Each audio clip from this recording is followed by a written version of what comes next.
Entonces, vamos con el tema de biofilms. Como siempre, la presentación tiene mucho más, pero como se os entrega, os va a servir para estudio y yo simplemente pues os explico las cosas principales para que después la comprensión sea fácil. Pero siempre preparo un poco las presentaciones para que tengáis después más, ¿no? Para profundizar y para leer.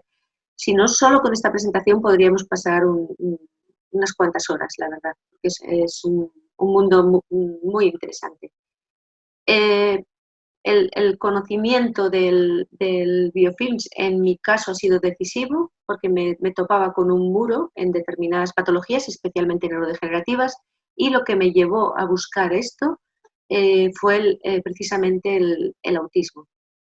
Porque veía que estos niños, a pesar de sacar aluminio, sacar mercurio, sacar plomo, estos tres, por cierto, son los que más comúnmente están en aumento, que había una fuente de toxicidad que no me dejaba que uno limpia por un sitio, pero por otro lado seguía entrando tóxicos y esa fuente era intestinal, ¿no? Todo esto yo fundamentalmente lo detecto con bioresonancia, ¿no?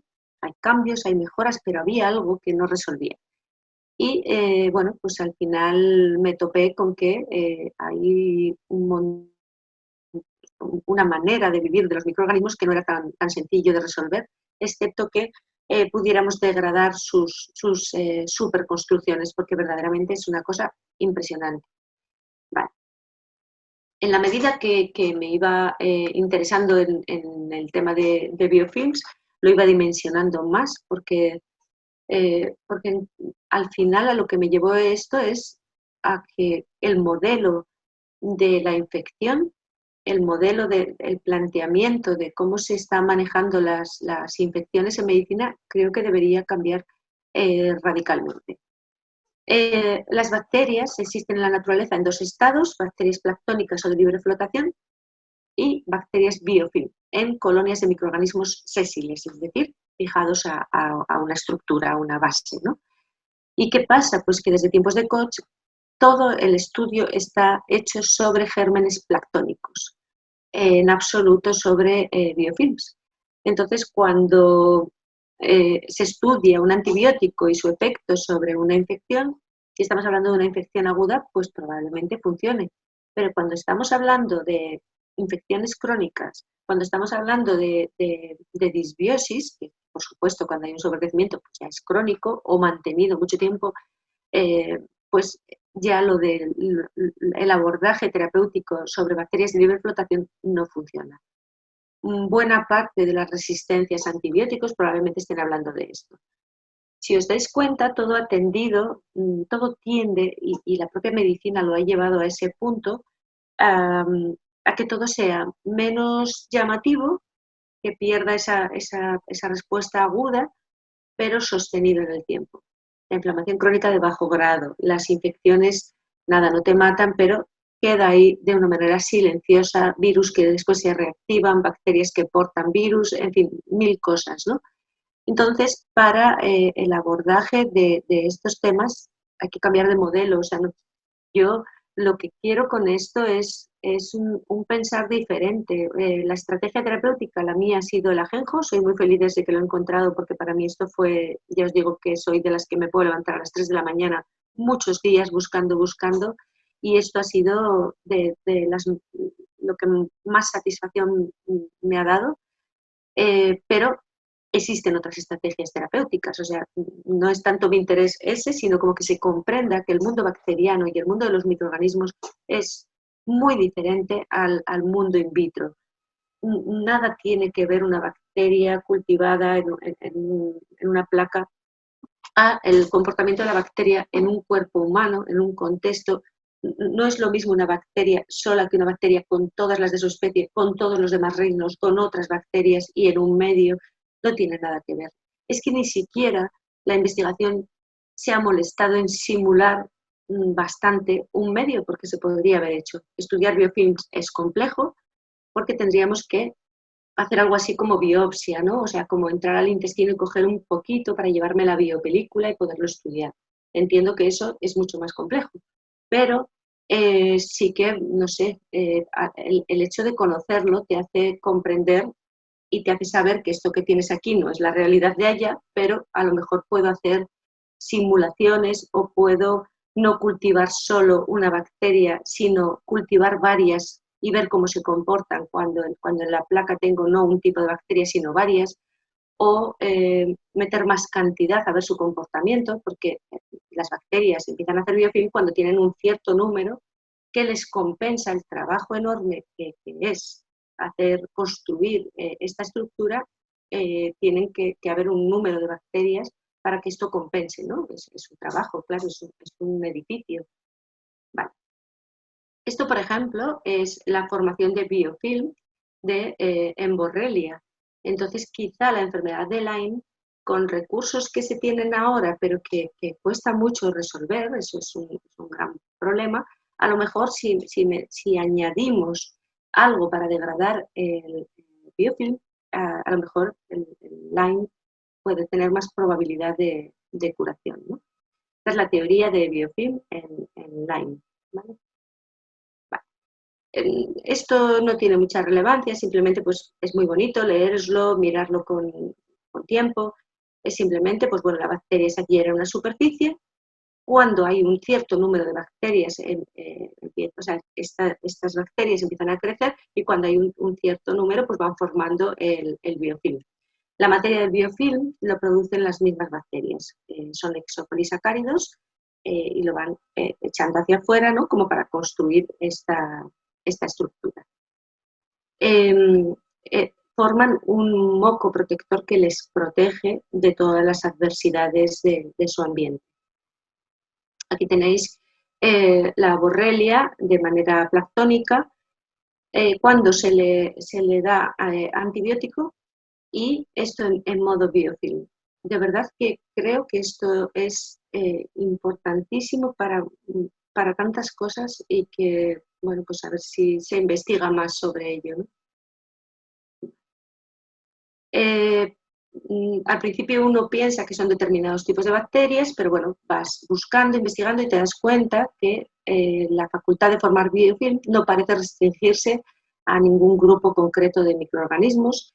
Es más, lo que se conoce son los biofilms bacterianos, pero hace poco, buscando con el tema del coronavirus, me encontré una investigación muy interesante que hablamos en el Summit, lo planteé, de la formación de biofilms por parte de los virus. Y no como el concepto que teníamos previamente, que es el virus puede hacer biofilm de la mano de una bacteria. No, puede él solo, por sí solo, poner a su servicio a la célula para la formación de biofilms. Esto me lo topé buscando un poco el mecanismo de actuación del SARS, el coronavirus, vamos. Entonces, la mayoría, por no deciros todos los microorganismos, tienen capacidad de formar biofilms, tienen que encontrar una superficie adecuada y la interfase sólido-líquida es perfecta para ello. En nuestras mucosas pues lo tenemos, ¿no? Vale. Esto ya os he comentado un poquito, pero importante, se postula que el 99% de todas las células bacterianas viven en calidad de biofilms y solo el 1% vive en estado planctónico. Casi nada, ¿no? Ya os digo que empecé buscando un tipo de problema que pensaba que se restringía a determinadas cosas y me topé con un mundo diferente. De fondo tenéis una imagen completamente, o sea, muy gráfica y que es completamente diferente. Esto sería bacterias en modo de libre flotación y bacterias en modo biofilm.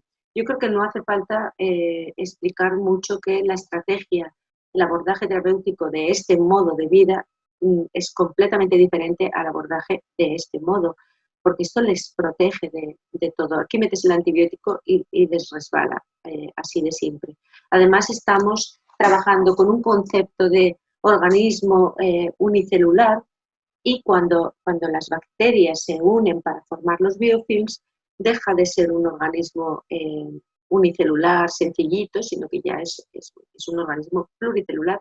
Y además la formación de biofilms no suele ser solo de bacterias, por ejemplo, sino que asociado a ese biofilm crece cándida, pueden crecer parásitos, en fin, que se montan estructuras muy complejas con interrelaciones entre los individuos que componen el biofilm.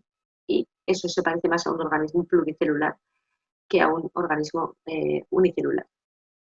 Esto ya es un poco la explicación, que ya os animo, ya que no nos vamos a ver hasta dentro de 15 días, a que pues aprovechéis, os lo leáis con tranquilidad y así si hay preguntas que surgen después, pues las podamos resolver en 15 días o en 3 semanas, que nos quedan ahí 2 clases, ¿vale? Muy importante, las bacterias en modo biofilm tienen un fenotipo diferente, porque a mí me llamaba mucho la atención que la capacidad de producir residuos como el amoníaco o como el alcohol o como todos los demás de las bacterias proteolíticas era brutal. O sea, la cantidad de producción de amoníaco no se justificaba ni con el sobrecrecimiento más grande del mundo de proteolíticos.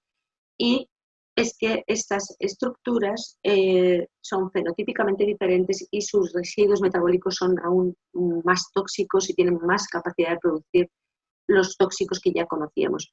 Creo que no se sabe todavía, pero que aparecerán otros tóxicos que desconocemos. Pero la carga tóxica que produce un biofilm patógeno, hablamos de biofilms de los que forman estos patógenos facultativos.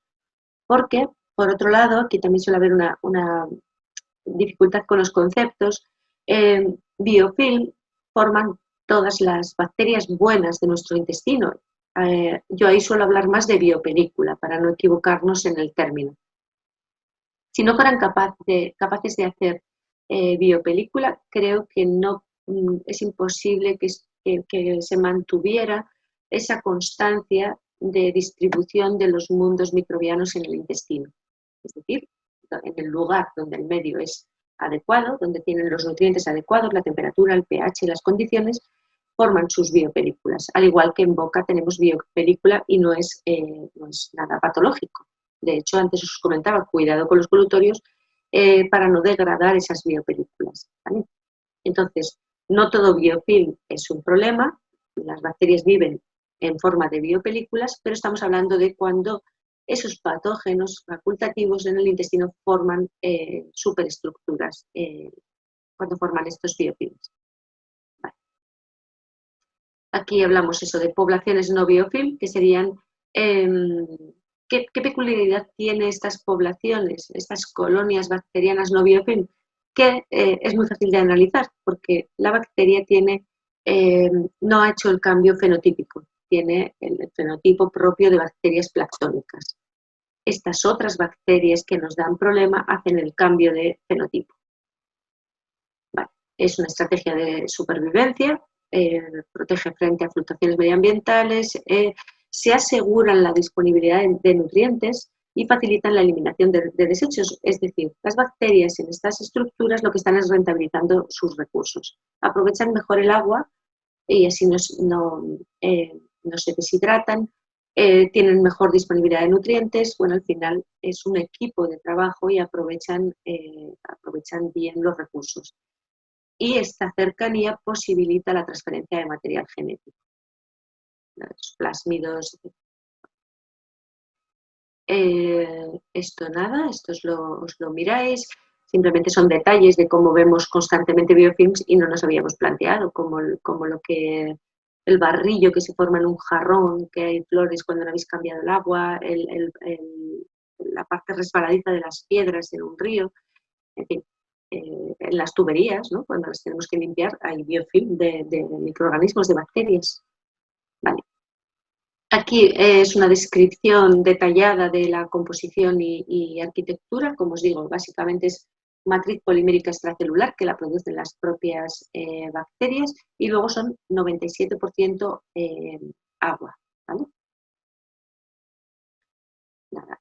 Una característica importante y además de gran importancia en el tema del autismo es que estas sustancias poliméricas extracelulares pueden estar asociadas con iones metálicos y cationes bivalentes. Pueden tener carga neutra o carga polianiónica. según el tipo de eso polisacárido. ¿Qué va a hacer esto? Que metales puedan quedar atrapados o sea, que pueda haber una interacción con metales pesados y retenerlos. Es decir, que la propia estructura del biofilm puede ser un retenedor de metales pesados y en lugar de eliminarse por veces los retienen. Parece que apantalla y que les sirve a estas estructuras para dar solidez y para apantallarse. Os podéis imaginar que en una construcción así ni el fármaco ni el producto natural va a funcionar, porque esas bacterias están detrás de ese escudo protector. Y además tienen asegurada su supervivencia porque están adaptadísimas al medio y optimizan sus recursos. Vale. La producción de estos exopolisacáridos pues lo influye la calidad nutricional del microambiente, pero es lo que os digo. Los cambios, los crecimientos de determinados microorganismos son consecuencia de la carga tóxica que llega al intestino, es decir, que primero tenemos que ver que primero es el tóxico y después, como consecuencia, crecen determinados patógenos. También podría pasar por una pérdida de bacterias de homeostasis, por ejemplo, por el uso repetido de antibióticos o de otros fármacos que afectan a la microbiota intestinal. En ese caso, más que la toxicidad, es el efecto de pérdida de bacterias de homeostasis lo que nos puede llevar a que, como estas bacterias que controlan el sobrecrecimiento de estos proteolíticos, que tienen que estar en muy bajita proporción, 0,01% o algo así, es muy poquito, pues como no lo controlan empiezan a crecer y bueno, pues luego acabamos teniendo estas disbiosis tremendas, ¿no? Ya os digo que la arquitectura de estas estructuras es alucinante, es que son verdaderos castillos con sus entradas de agua, con sus salidas de residuos. En fin, me parece, siempre es muy sorprendente el mundo de los microorganismos, la verdad. Mejor que mantengamos la amistad profunda que tenemos con ellos, porque, en fin, estamos perdidos, o sea, el ser humano no tiene nada que hacer, ellos cambian muy rápidamente, se adaptan muy rápidamente, entonces, en fin, no hay nada que hacer, ¿no? Frente al mundo de los microorganismos si no tenemos una bonita amistad. Bien, aquí es un poquito más detallado la formación del biofilm. Nos he comentado que una vez que el biofilm tiene una estructura grande puede incluso haber una propagación, un desprendimiento de un trozo del biofilm y ir a colonizar otros mundos. Sin más, esto es el ciclo vital, la adhesión. Cuando llega y se adhieren esas bacterias. Después de la adhesión estaría el crecimiento, que esa es la segunda fase, empiezan ahí a producir el exopolisacárido y a crecer esa estructura, y después lo que os decía que puede haber el desprendimiento, que puede ser parte de un biofilm, una separación de la superficie de adhesión o la abrasión, que es la liberación por colisión de partículas del líquido circulante. Parte de este desprendimiento puede colonizar otras zonas, ¿vale? Aquí no me meto. Otro fenómeno alucinante, muy bonito, que lo dejo para que también lo miréis, es el quorum sensing. El quorum sensing es la comunicación a través de señales químicas coordinadas de estos microorganismos para la formación de biofilm. Imaginaros que hay un número suficiente de bacterias de determinado tipo que crecen hasta un número que ya el desarrollo de un biofilm optimizaría sus recursos, y entonces empiezan a llamar señales químicas a bacterias de su misma especie para que vengan a formar el biofilm. Son señales químicas. Lo que he encontrado sobre quorum sensing es bastante amplio. Sobre esto, si queréis investigar, hay bastante. pero incluso esta comunicación existe entre diferentes tipos de bacterias y entre diferentes reinos. Lo que pasa es que sobre eso es una investigación mucho más compleja y hay poquito. Pero tenemos que comprender que si conviven distintas especies en un hábitat sin ningún tipo de conflicto, ¿no? Se permiten los unos a los otros estar y se benefician mutuamente, tiene que haber una comunicación entre los diferentes reinos y entre los diferentes microorganismos. Vale, este sería un poco el fenómeno del quorum sensing, cómo la bacteria tiene la capacidad de mandar estas señales químicas y tiene los receptores para recibir estas señales químicas. Esto está muy estudiado. Y ya os digo que es un mundo muy interesante. Vale. Simplemente es cuestión de organización para coordinar los movimientos y pasar del modo planctónico al modo biofilm. Aquí tenéis un poco, dependiendo del tipo de bacterias que formadoras de biofilm, las distintas moléculas del quorum sensing, ¿no? las distintas llamadas. Esto explicaría cómo pues, una señal de una gram negativa con determinadas moléculas va a ser recibida por otra gram negativa porque usan el mismo lenguaje. Por eso tenían esos receptores, ¿no? Pero ya os digo que creo que es que todavía no se sabe mucho, pero probablemente todas tengan receptores para todo tipo de señalizaciones. Un poco el cuadro y las distintas moléculas que señalizan. Todas estas cosas son interesantes a la hora de investigarlas, porque cuando tienes que establecer una estrategia para frenar a lo mejor el fenómeno del quorum sensing, pues tienes que comprender bien qué lenguaje utilizan ellos si quieres entrar en ello. La estrategia que yo utilizo no afecta ahí, simplemente que degradamos esa superestructura y todo lo demás como que vuelve a su sitio, pero puede haber estrategias que interfieran en esa comunicación, con lo cual si afectamos a la señalización entre bacterias, pues se frenará ese crecimiento del biofilm.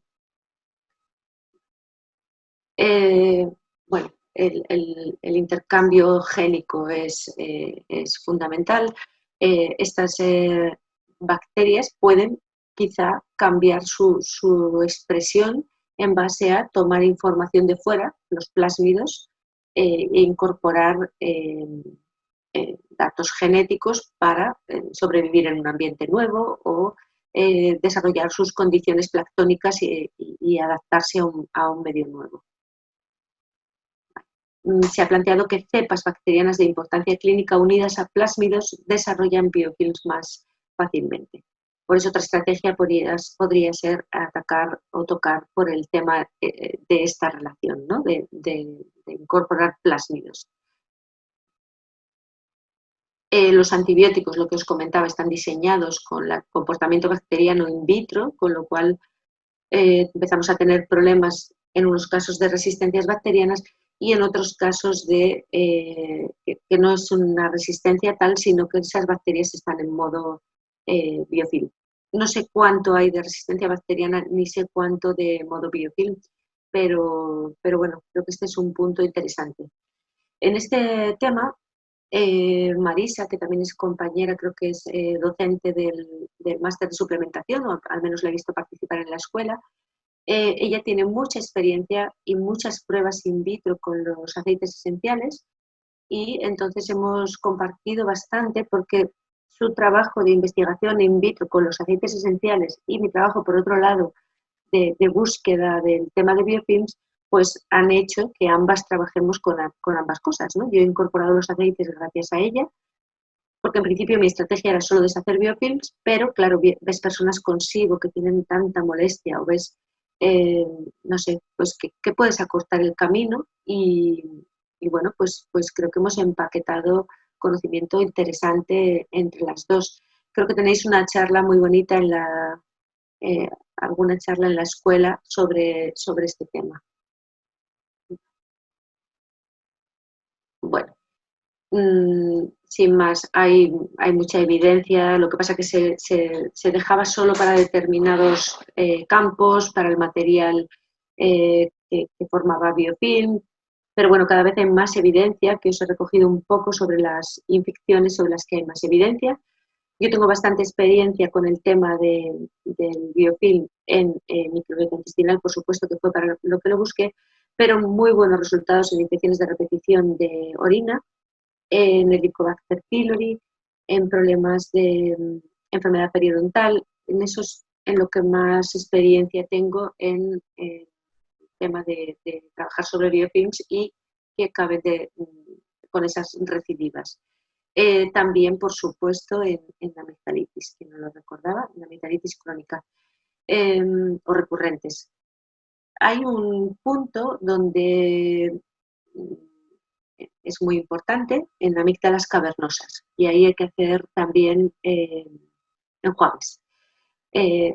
Hasta encontrar esta estrategia, con lo que normalmente funciona muy bien las amigdalitis de repetición, que es con el Enterococcus faecalis, con homeopatía, con diferentes cosas, me fallaba en esas amígdalas cavernosas, que como tienen esos huecos, pues ahí las bacterias colonizan y no hay manera de sacarlas.